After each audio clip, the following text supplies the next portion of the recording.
Boa noite, irmãos. Sejam todos bem-vindos. Fiquem à vontade, porque aqui nós estamos na casa do nosso Pai.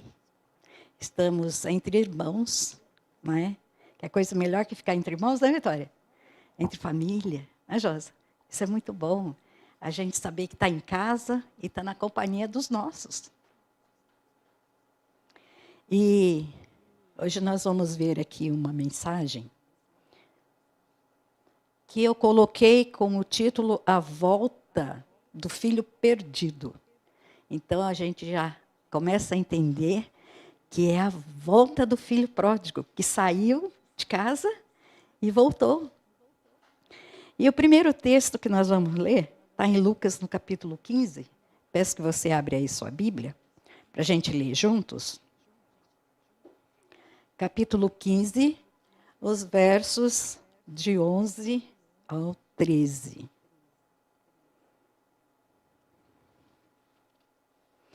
Mas antes que a gente caminhe aqui pela palavra, nós vamos dirigir mais uma prece ao Senhor, uma breve oração, para convidar Deus a falar no nosso coração mais uma vez. Vamos orar? Bondoso Deus que está no céu, nós te agradecemos, Senhor, pelo privilégio que temos de abrir a tua santa palavra e estudá-la mais um pouquinho.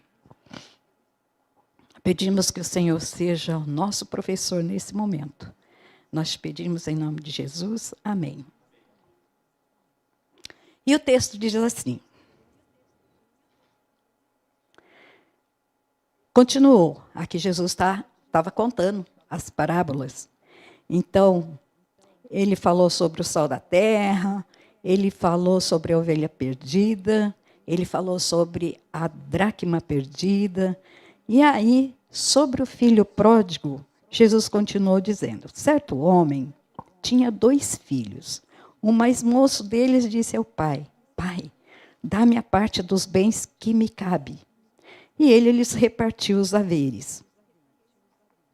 Passados não muitos dias, o filho mais moço, ajuntando tudo o que era seu, partiu para uma terra distante e lá dissipou todos os seus bens, vivendo dissolutamente.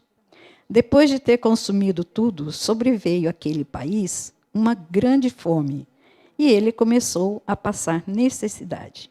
Então ele foi e se agregou a um dos cidadãos daquela terra, e este o mandou para os seus campos a guardar porcos. As parábolas da ovelha perdida e da dracma perdidas, bem como a do filho pródigo, apresentam de forma clara o misericordioso amor de Deus para com aqueles que se desviam dele. Embora tenham se afastado do Senhor, ele não os abandona na miséria. Deus está cheio de amor e afetuosa compaixão para com todos os que estão expostos às tentações do inimigo astuto.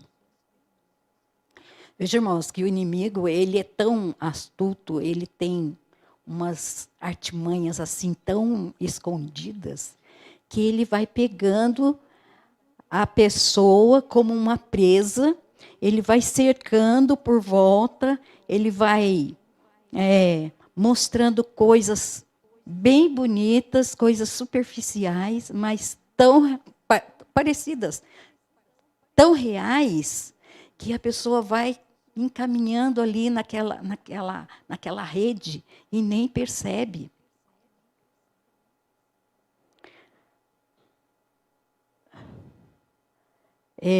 Na parábola do filho pródigo, vemos como o Senhor age com aqueles que um dia conheceram o amor do Pai, mas deixaram que o tentador os levasse como escravos para fazer a vontade dele.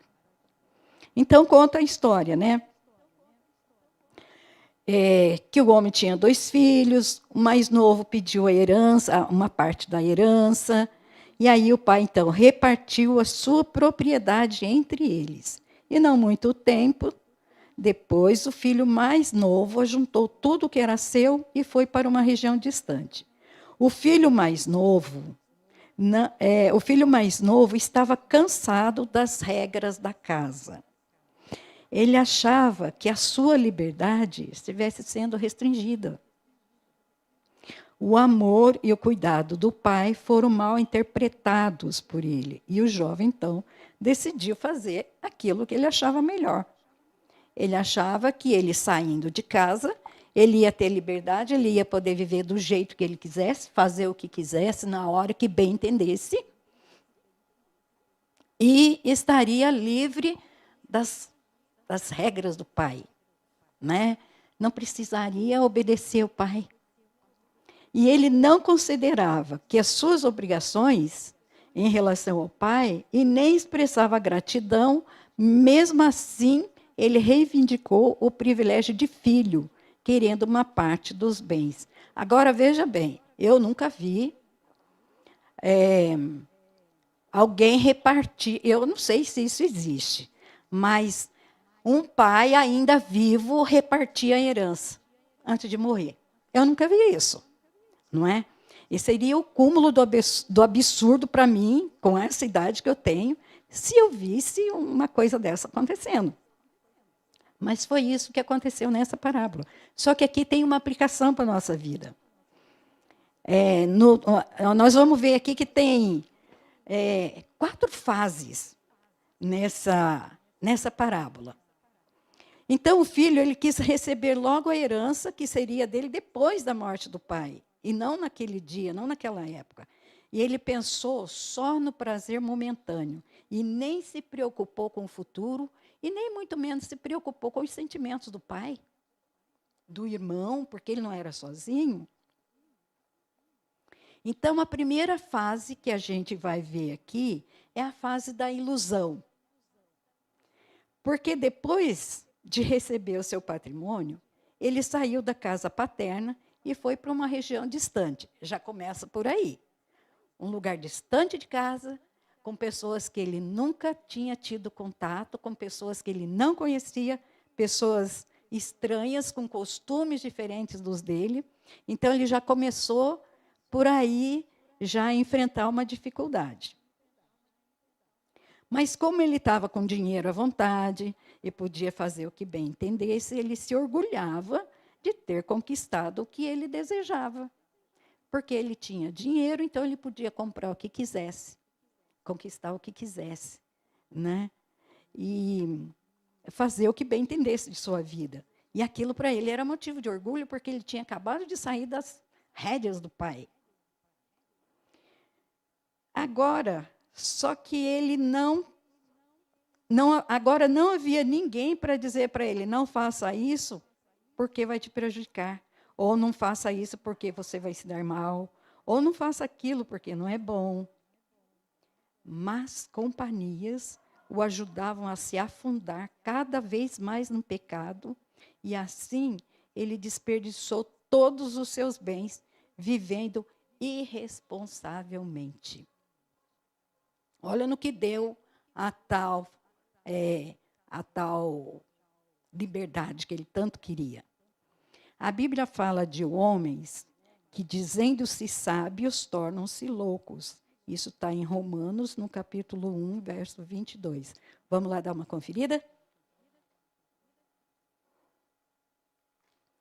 Romanos, capítulo 1.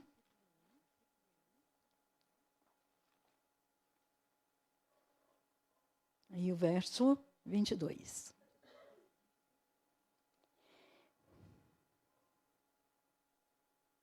Olha o que a gente vê aqui. Inculcando-se por sábios, tornam-se loucos. Então, eles põem na cabeça, põem na mente que ele é muito sábio. E aí ele começa a fazer besteira uma atrás da outra, porque ele se sente muito sábio, ele nem percebe a loucura que ele está fazendo.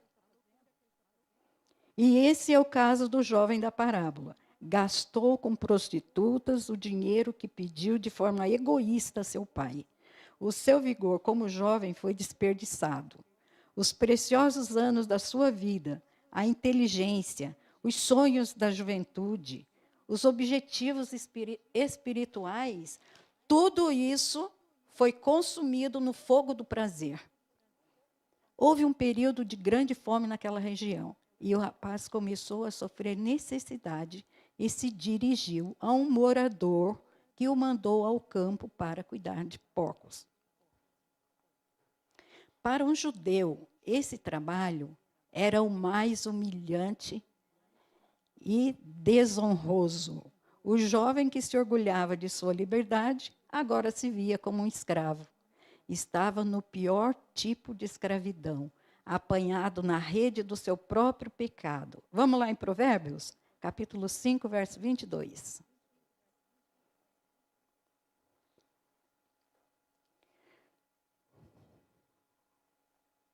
Provérbios 5, verso 22. Estou aqui.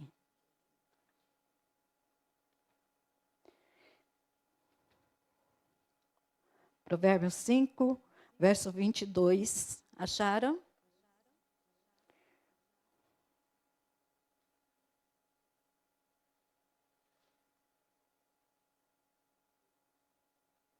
Diz assim: quanto ao perverso, as suas iniquidades o prenderão, e com as cordas do pecado será detido. Se tem coisa pior na vida do ser humano, é ele cometer um pecado e depois aquilo bater na consciência. É pior que uma prisão, é pior que uma forca. A pessoa se sente tão presa que, enquanto ela não confessa aquele pecado a Deus, não abandona o pecado, ela não sente paz. Ela não se sente livre. O brilho falso que atraía aquele jovem desapareceu. E ele então começou a sentir o peso de suas algemas. Essa foi a primeira fase, a fase da ilusão. Antes, tudo era sonho, tudo era maravilhoso, tudo era bonito, era liberdade, era gostoso. Mas agora ele viu que ele caiu numa ilusão. Aí vem a segunda parte. A segunda parte vai trazer o desencanto daquele jovem.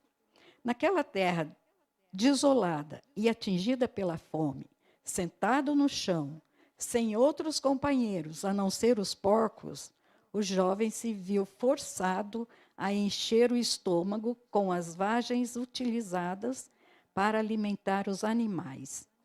De todos os alegres companheiros que o rodeavam nos dias da sua prosperidade, que comiam e bebiam à custa dele, nem sequer ficou um para apoiá-lo. Agora, onde estava toda aquela alegria? Enquanto abafava a voz da consciência, ele estava feliz. Mas então, sem dinheiro, com fome, com orgulho ferido, com o senso moral e a autoestima afetado, e sem força de vontade, com os seus sentimentos mais nobres, aparentemente perdidos, ele se sentia o mais miserável dos mortais. Eu acho que não tem palavra para dar significado para uma vida como essa, né? Como miserável. Não tem nenhuma outra palavra para comparar essa situação. Agora, que retrato da condição do pecador da história nos traz. Embora esteja envolvido pelas bênçãos do amor de Deus, não existe nada que o pecador, que gosta de satisfazer seus desejos com os prazeres do pecado, queira mais do que se separar de Deus. Assim como o filho pródigo reclama as bênçãos de Deus como se fossem suas por direito, ele as recebe como se fossem as coisas normais, sem agradecer, nem prestar qualquer serviço de amor. Como Caim saiu da presença do Senhor para procurar onde morar, e como o filho pródigo partiu para uma região distante, assim, longe de Deus, os pecadores procuram a felicidade. Independentemente da aparência, toda vida centralizada no eu está fadada ao fracasso. E é uma grande verdade. Quando a gente faz tudo aquilo, não, eu sei fazer, eu posso fazer, eu quero fazer, eu vou fazer, se esquece de pedir orientação de Deus, pode ter certeza que vai dar errado, vai ser um fracasso total. Todo aquele que procura viver separado de Deus, desperdiça tudo o que tem. Desperdiça seus preciosos anos, as forças da mente e das emoções e trabalha para a sua eterna perdição. O ser humano que se torna alienado de Deus para servir a si mesmo é escravo dos seus bens materiais. A mente humana que Deus criou para viver na companhia dos anjos é rebaixada ao nível do que é terreno e animal. Esse é o fim daqueles que servem o próprio eu. Deus faz raiar o seu sol sobre os maus e bons e derrama chuva sobre justos e injustos. Vamos confirmar isso aqui lá no livro de Mateus, no capítulo 5, e o verso 45.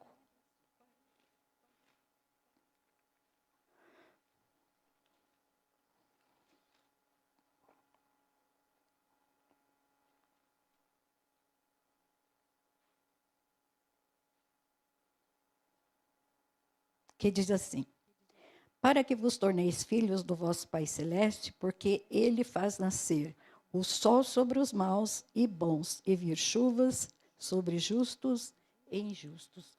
O tratamento de Deus é igual. Assim como chove para o justo, chove para o injusto também. Assim como brilha o sol na vida do justo, brilha para o injusto também. Só há uma diferença. O justo, ele sabe reconhecer que é bênção de Deus. O injusto não, o injusto ele acha que ele tem direito. Não, eu preciso, eu quero, Deus tem que mandar chuva para mim. Então essa é a diferença. O ser humano pode se esconder do sol e da chuva. Assim também, quando o sol da justiça brilha e a chuva da graça cai sobre todos, podemos, ao nos separar de Deus, ser como um arbusto no deserto. Aí vem a terceira fase. A terceira fase é a fase da ação. Bom, agora aqui eu acho que as coisas vão começar a melhorar. O amor de Deus ainda anseia por aquele que optou por separar-se dele. E procura, por meio de influências, trazê-lo de volta para a casa do Pai. O filho pródigo, em sua miséria, caiu em si. O poder ilusório que Satanás exercia sobre ele foi quebrado. Viu que o sofrimento era consequência de sua própria loucura e disse: quantos empregados do meu pai têm comida de sobra e eu aqui morrendo de fome? Eu me porei a caminho e voltarei para o meu pai. Miserável como estava, o filho perdido achou esperança na certeza do amor do pai. Aqui ele já começa a mudar de opinião, né? Aqui ele já está com o orgulho quebrado, o eu já não valia mais nada, ele reconheceu que agora ele não passava de um miserável. Aí ele lembrou das coisas, da vida que ele vivia na casa do pai, com fartura, né? E foi onde ele, então, decidiu voltar. Esse amor é o que o atraía de volta para o lar. Do mesmo modo, a certeza do amor de Deus é que move o pecador a voltar para ele. A bondade de Deus o leva ao arrependimento. Isso está em Romanos, no capítulo 2, e o verso 4. Uma corrente dourada, a graça e a compaixão do amor divino é atada ao redor de toda pessoa em perigo. O Senhor declara: eu o amei com amor eterno, com amor leal o atraí. Ah, que coisa linda, né? Como Deus é bom, né? Isso está em Jeremias, no capítulo 31, verso 3. Então o filho resolveu confessar sua culpa. Decidiu ir a seu pai e dizer. Aqui ele ainda estava pensando. Aí ele começou a traçar uma conversa, assim, quando ele chegasse para o pai dele. Então, eu acho que ele deve ter pensado assim: bom, o que eu vou falar para o meu pai? Com que cara eu vou voltar depois de ter feito o que fiz? E agora eu vou estar feito um mendigo, um nada, um cachorro abandonado. O que eu vou falar para o meu pai? Bem, então eu vou chegar para o meu pai e vou dizer assim, pai, eu pequei contra o céu e contra ti. Não sou mais digno de ser chamado teu filho. E acrescentou, trata-me como um dos seus empregados. E aí, então, o jovem voltou da manada de porcos e dirigiu o olhar para casa. Tremendo de fraqueza e abatido pela fome, pôs-se a caminhar com determinação. Não tinha uma capa para ocultar suas vestes esfarrapadas, mas a sua miséria venceu o orgulho e se apressou a suplicar a posição de um servo, onde antes estava como filho. Ao abandonar a casa paterna, alegre e despreocupado, o rapaz não imaginava a dor e a saudade que havia deixado no coração do pai. Entretanto, ele dançava e se divertia com seus amigos pervertidos. Não refletia na sombra de tristeza que havia baixado sobre a casa de seu pai. E agora, enquanto percorria o caminho de volta, com passos cansados e doloridos, não sabia que alguém aguardava sua volta. Então, ele não tinha outra escolha. Se ele ficasse lá, ele ia morrer. Não é? Porque ele já estava fraco, de tantos dias sem comer. Ele já não tinha mais roupa. A roupa dele agora era um trapo, todo sujo, fedendo porco. E ele não tinha saída. Mas o que fez com que ele tomasse atitude de abandonar aquela vida e voltar para a casa do pai, foi quando ele se lembrou que o pai o amava tanto. O pai fazia tudo por ele. Mas ele também, ele sentia no coração que ele não tinha mais o direito de ser tratado como ele era tratado antes.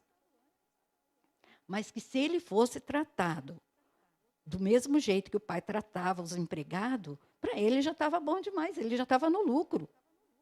Não é? Ele já estava numa situação muito melhor que antes. Aí vem a quarta fase, que é a fase da reabilitação. Quando ele ainda estava longe, o pai, que todo dia ansiava pela volta do filho, velhinho já, cansado, né, ficava lá na porta, talvez, sentado na beira do caminho ou na porta de casa, olhando distante, para ver se via o filho voltar. O pai viu que alguém se aproximava, mas era uma pessoa diferente. Talvez que ele nem estivesse reconhecendo, tão diferente, tão estado miserável estava aquele ser. E o pai, então, viu só um vulto. Só que o amor tem bons olhos, sabe? O amor enxerga pureza até onde não existe nada de puro. Até onde tudo é imundo, tudo é sujo. Mas o amor tem um olhar profundo, um olhar que vê com outros olhos. E nem mesmo a degradação causada pelos anos de pecado pôde ocultar o moço dos olhos do pai. Então, cheio de compaixão, o pai correu para seu filho e o abraçou e o beijou. Vamos ver isso em Lucas? Lucas, no capítulo 15, e o verso 20.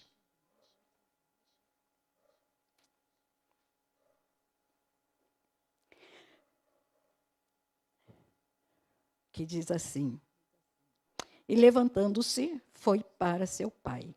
Vinha ele ainda longe, quando seu pai o avistou, e compadecido dele, correndo, o abraçou e o beijou. Sabe o que eu vejo nesse verso? Que não importa o que você tenha feito, o que eu tenha feito. Não importa quão sujo tenha sido o nosso pecado. O mau cheiro do pecado, né? Que o pecado traz. As fisionomias, né? Transformada pelo sofrimento que o pecado causa.